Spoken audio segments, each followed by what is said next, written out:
Hello friends, welcome to secret of சமையல். இன்றைக்கி நம்மளோட சேனலில் நாம் பார்க்க போகிறது எப்பவும் செய்கிற போர் அடிக்கிற சட்னிஸை விட்டுட்டு இன்றைக்கி புதுசாக ஒரு சட்னி செய்ய போகிறோம். கேரளா ஸ்டைலில் நல்ல ஃப்ளேவர்ஃபுல்லாக செமையாக இருக்கும். ஒரு 10 இட்லி கூட உள்ளே போகும்.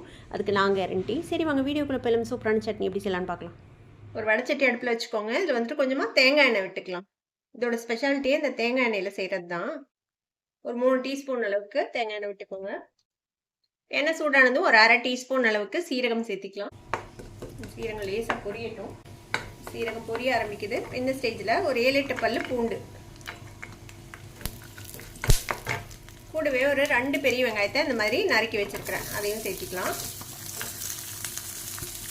இதை வந்து நம்ம வதக்கிக்கலாம். லேசாக செவக்கணும், அது வரைக்கும் இதை வதக்கிக்கலாம்.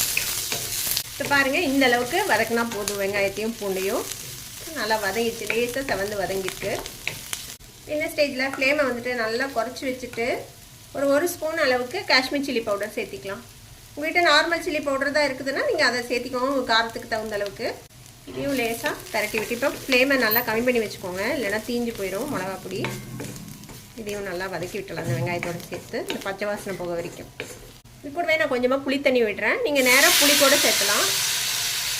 ஒரு 3 கொட்டை புளி சேர்த்திக்கோங்க. நான் வந்து புளி தண்ணியாக கரைச்சி விட்டுருக்கேன். இது கூட ஒரு கை அளவுக்கு கொத்தமல்லி தலை, அதையும் போட்டுக்கலாம். இதையும் லேசாக வதக்கி விட்டு அடுப்பு ஆஃப் பண்ணிடலாம். இப்போ அடுப்பு அணைச்சிடலாம். இது ஆறட்டும். ஆறினதுக்கப்புறம் இதை வந்து நம்ம கரகரப்பாக அரைச்சிக்கணும். இது கூடவே இதுக்கு தேவையான அளவுக்கு உப்பு சேர்த்திக்கலாம். இப்போ நம்ம வதக்கினதை மிக்ஸி ஜாருக்கு மாற்றியாச்சு. இதை வந்துட்டு கரகரப்பாக அரைச்சிக்கோங்க. தேவைப்பட்டால் கொஞ்சமாக தண்ணி சேர்த்திக்கலாம். இந்த மாதிரி கொஞ்சம் கரகரப்பாக அரைச்சிக்கோங்க. ரொம்ப நைஸாக அரைச்சா அந்த சட்னி வந்து நல்லா இருக்காது. இந்த மாதிரி அரைச்சி எடுத்துக்கோங்க. இப்போ இதை ஒரு கிண்ணத்துக்கு மாற்றிடலாம். இப்போ நம்மளோட சட்னி ரெடி ஆயிடுச்சு. இதுக்கு வந்து ஒரு தாளிப்பு போட்டுடலாம். ஒரு தாளிக்கிற கரண்டி அடுப்பில் வச்சுக்கோங்க. இதில் வந்துட்டு தேங்காய் எண்ணெய் விட்டுக்கலாம். ஒரு டேபிள் ஸ்பூன் அளவுக்கு தேங்காய் எண்ணெய் விட்டுக்கோங்க. எண்ணெய் சூடானதும் நம்ம வந்து கொஞ்சமாக கடுகு சேர்த்திக்கலாம். ஒரு டீஸ்பூன் கடுகு வெடித்ததும் கொஞ்சமாக உளுத்தம்பருப்பு சேர்த்திக்கலாம். இப்போ அடுப்பு ஆஃப் பண்ணிடுங்க. இந்த சூட்லேயே வந்துட்டு இது வந்துட்டு பொரிஞ்சிடும். உளுத்தம்பருப்பு செவந்ததும் கொஞ்சமாக கருவேப்பிலை, ஒரே ஒரு வரமிளகாய் அதையும் சேர்த்திக்கலாம். கூடவே கொஞ்சமாக பெருங்காயத்தூளும் சேர்த்திக்கோங்க. இப்போ நம்ம தாளித்ததை இந்த சட்னி மேலே கொட்டிடலாம்.